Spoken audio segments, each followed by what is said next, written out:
अगर तावीज़ों के साथ दूसरे को अपने काबू में कर लिया जाता, हम ना काबू में कर ले अमेरिका के प्रधानमंत्री को। जो इसमें घुस गया तावीज गंडे के चक्कर में, जिसको वहम पड़ गया कि मेरे ऊपर जादू हो गया, मेरे पर टूना हो गया, मेरे घर के अंदर ये आ गया, मेरे घर में वो आ गया, हर काम नाकामी हमारी है, फोड़ रहे हैं भूतों के ऊपर।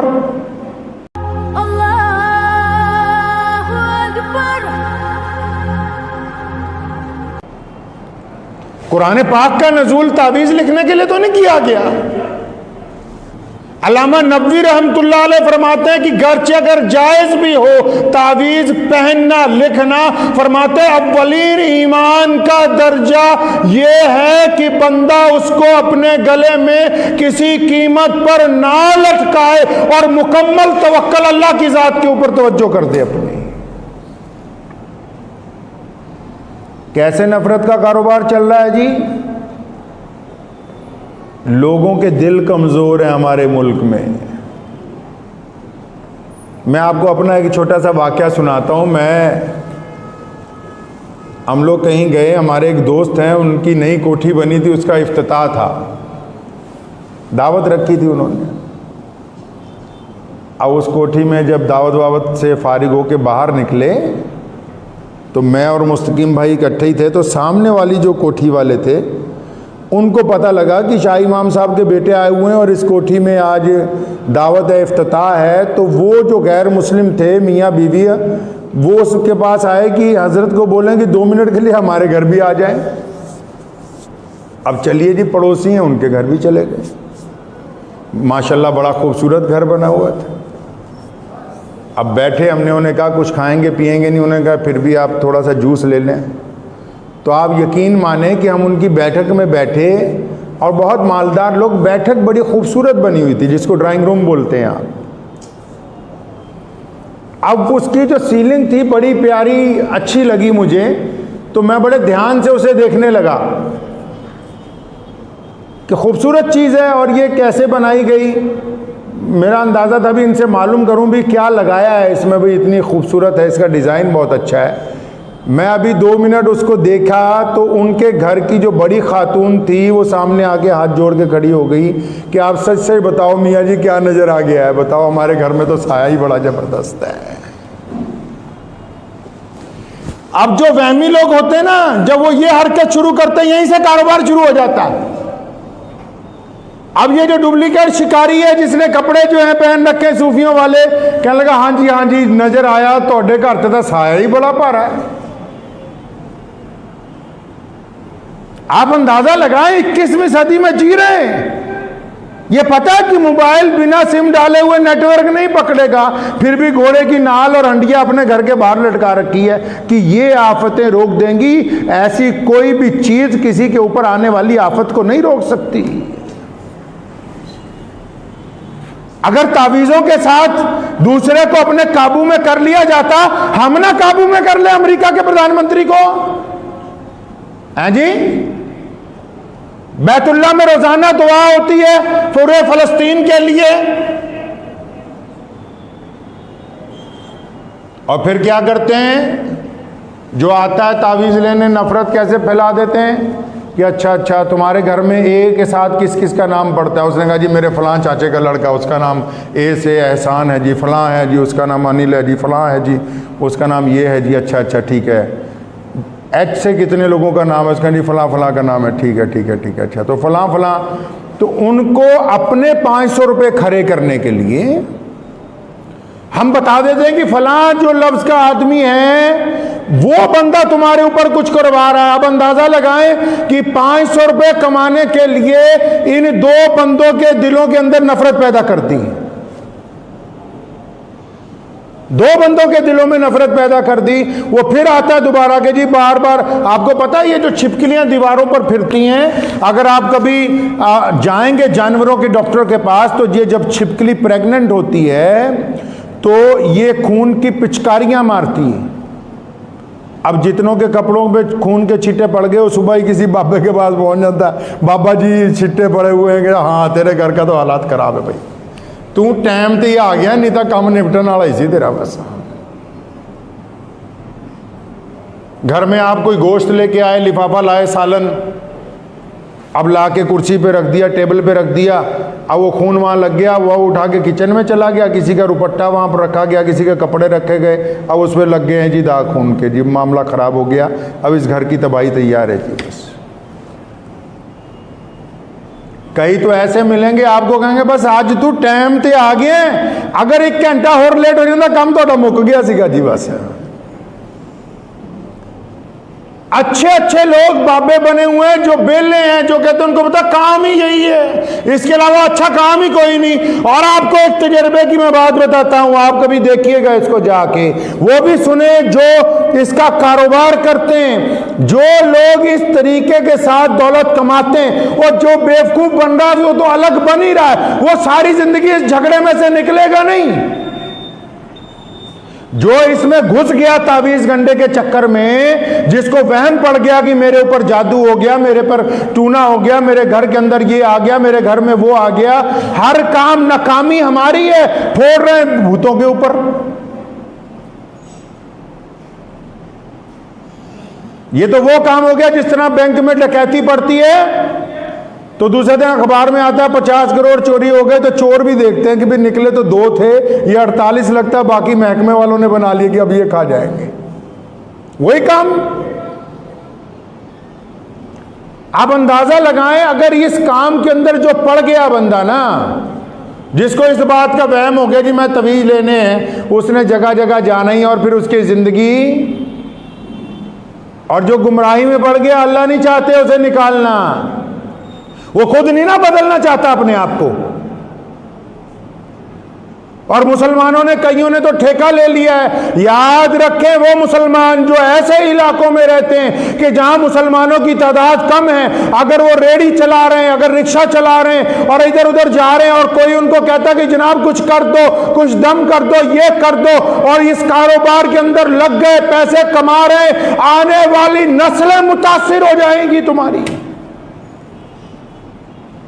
देख लो जितने तावीज़ गंडे करते हैं, या तो उनका कोई बच्चा बीमार होगा या ख़ानदान में कोई बीमार होगा, और सारों का दिमाग ही ख़राब होगा, सही नहीं मिलेगा। आप लिख के ले जाइए आप मेरी ये बात। जो बंदा पैसे कमा रहा है ना इससे, उसकी बात कर रहा हूं, ले देने वाले की तो बात ही बताऊंगा आपको क्या होगा उसका।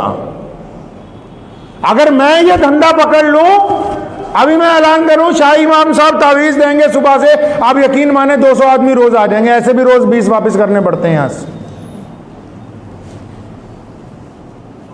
लेकिन जो बंदा उसके पैसे अपनी औलाद पर खर्च करता है, अपने घर के ऊपर खर्च करता है, अब जो पैसा ही आया हो दीन को बेचने के बाद, और दीन प्रॉपर्टी किसकी है जी? अल्लाह की है और रसूलुल्लाह की है। और जो अल्लाह ताला की प्रॉपर्टी में, अल्लाह ताला की जायदाद में घपला करना चाहता है, उसको हजम नहीं हो सकता है वो माल।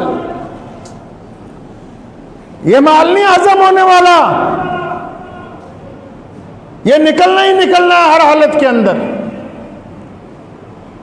कुरान पाक में तो कहीं नहीं कहा गया कि आप लोगों को बुलाओ, उनको दम करके दो, उनको पानी पड़ के दे दो, उनको ये कर दो। आप उनके अकायद के साथ खिलवाड़ करके अपना घर चलाना चाहते हैं, चलेगा नहीं। बदतरीन असरात मुरत्तिब होंगे, आप अंदाज़ा नहीं लगा सकते उसके नुकसानात का। मुझे याद है बचपन से, अल्हम्दुलिल्लाह हमारे ख़ानदान को यहाँ 300 साल हो गए।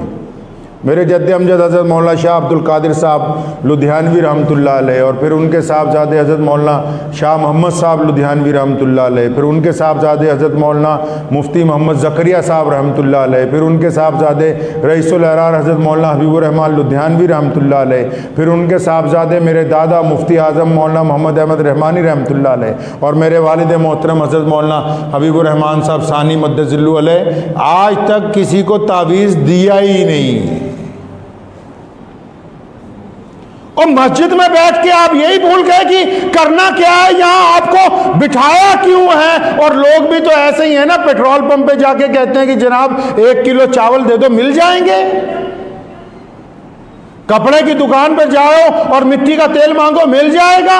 लोग अपना सवाल भूल गए हैं। मस्जिद में आते हैं कि हमारा कारोबार नहीं चल रहा, मस्जिद में आके तो आपको यह पूछना है कि हमारा अल्लाह के साथ ताल्लुक नहीं बन रहा।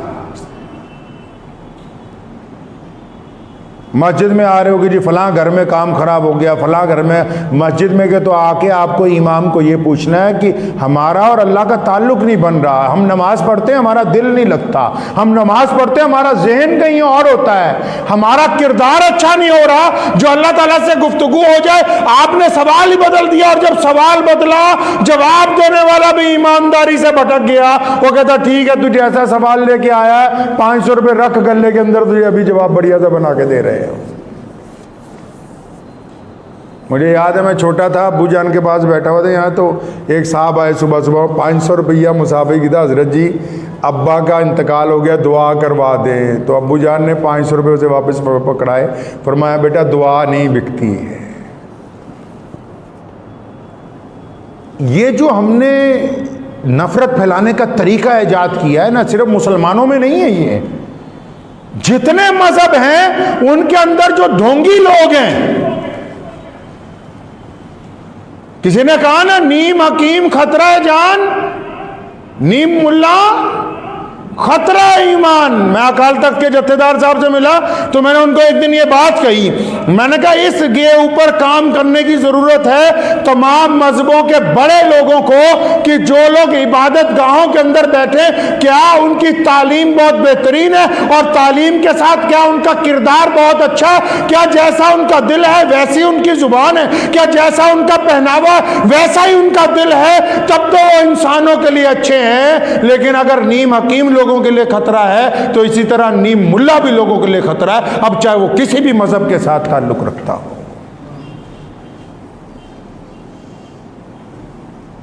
वहम के मरीज हो गए हमारे यहाँ, हमारे देश में तो वैसे भी किसी को थोड़ा सा डरा दो लोग भज्जे फिरते कि अच्छा ऐसे करेंगे जी, वैसे करेंगे जी। अल्लाह के बंदो, पहली बात तो ये कि 90% लोग जो हैं ना उन पर जादू होता है ना टूना होता है। पहली बात तो ये पल्ले बांध लो अपने पास। जादू बरहक है, कुरान पाक ने उसका इलाज बताया है, लेकिन आप अंदाजा तो लगाएं जिसका इलाज करना है जी, अब वो बंदा कहे जी मैंने दवाई नहीं खानी, बंदा कहे मैं दवाई नहीं खाऊंगा, बस डॉक्टर साहब दवाई लिफाफे में डाल दो, घर में जाके लटका लेंगे। डॉक्टर कहूँगा ये महाबेवकूफ आदमी है कि ये कह रहा दवाई लटका लूंगा घर में जाके। पहली बात तो ये कि जो लोग तावीज़ गंडे के चक्कर में पड़ गए ना मेरे भाई, वो अपने आप को भी परेशान कर रहे हैं, अपने घर वालों को भी परेशान कर रहे हैं। वहम का मर्ज उनको हो गया है। गुस्ताखी की माफ़ी के साथ कहता हूँ, घरों में 60-70% तो ऐसे रहने वाले हैं, मर्द हो या औरतां हो, अद्धियां नूं तां डुप्लीकेट जिन चढ़ जाता, वो कहता घर दे काम ही ना दसन मैनू, वो कहता घर वाले काम ही ना बताएं, बाबे नजर आने लग पे है जी। एक साहब मिले जी, मैं शेख फरीद साहब आते, अल्लाह अकबर। आप अंदाजा लगाओ जो बंदा ये दावा करता हो कि मेरे में आ जाते हैं बाबा जी, और बाबा जो अल्लाह का वली हो, क्या उसको ये नहीं पता कि ये नापाक आदमी इसमें आएगा कैसे? और जो अल्लाह के पास लौट गया उसने कब आना है?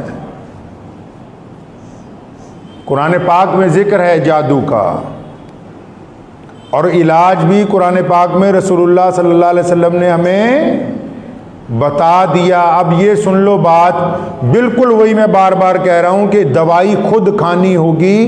डॉक्टर अगर आपको बोले, कोई बाबा कह दे जी घर जाके आ लटका दो, किला ठोक दो जी, 50,000 का सामान ले आओ जी, ये जलाएंगे जी, वो जलाएंगे जी, अल्लाह अकबर।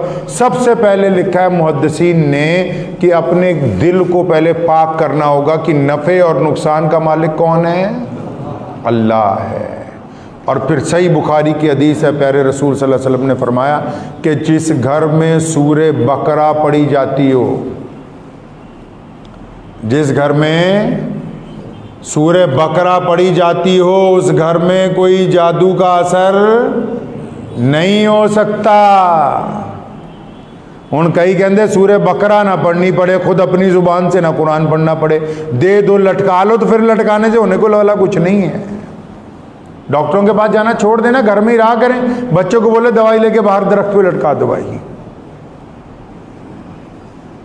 रसूलुल्लाह सल्लल्लाहु अलैहि वसल्लम पर जब जादू किया गया तो कुरान पाक की आखिरी 2 सूरतें जो हैं, आखिरी 2 सूरतें जो हैं वो नाजिल ही इसीलिए हुई, आप पढ़िए, आपका मसला हल है। और जो लोग कुरान पाक पढ़ने के बावजूद भी इस मसले में से नहीं निकल रहे हैं तो फिर वो बदपरहेजी कर रहे हैं। क्या कर रहे हैं जी? अब एक बंदा शुगर की दवाई खा रहा है, बार बार चेक करता है शुगर हाई आ रही, दवाई सुबह दोपहर शाम खा रहा है। अरे दवाई सुबह दोपहर शाम खा रहे हो फिर भी वो अपने मुकाम पर नहीं आ रही, क्यों? पता लगा जी दवाई भी खाता है, रसगुल्ले भी खाता है, दवाई भी खाता है, बर्फी भी खा रहा है, दवाई भी चल रही है, जलेबियां भी। अब डॉक्टर कहेगा कि भाई जब तुम परहेज ही नहीं कर रहे तो फिर दवाई का तो असर नहीं होने वाला। तो अगर जादू हट ही नहीं रहा, टूना हट ही नहीं रहा, तो इसका मतलब आप जाती जिंदगी में अभी अपने गुनाहों से परहेज नहीं कर रहे हैं। आपको इलाज के साथ परहेज तो करना था झूठ बोलने से, इलाज के साथ उन लोगों की नफरत तो दिलों से निकालनी थी जो अल्लाह और उसके रसूल का हुक्म है। इलाज के साथ जो रिस्क खा रहे हैं उसका जरिया भी तो हलाल बनाना था।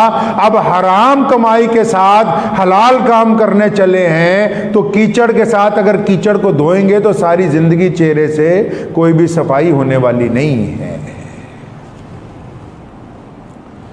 अगर ये आयतें असर नहीं कर रही तो इसका मतलब मरीज बदपरहेजी कर रहा है। मरीज अपने पास से कुरान पाक की आयतें जुबान से नहीं पढ़ता और पढ़ता है तो फिर उसके कारनामे इतने नापाक हैं कि उन आयात का असर नहीं हो रहा। वरना अगर इन आयात को किसी पहाड़ पर नाजिल कर दिया जाए तो वो रेजा रेजा हो जाए, उनमें इतनी अल्लाह ने ताकत रखी हुई, उसका असर नहीं हो रहा।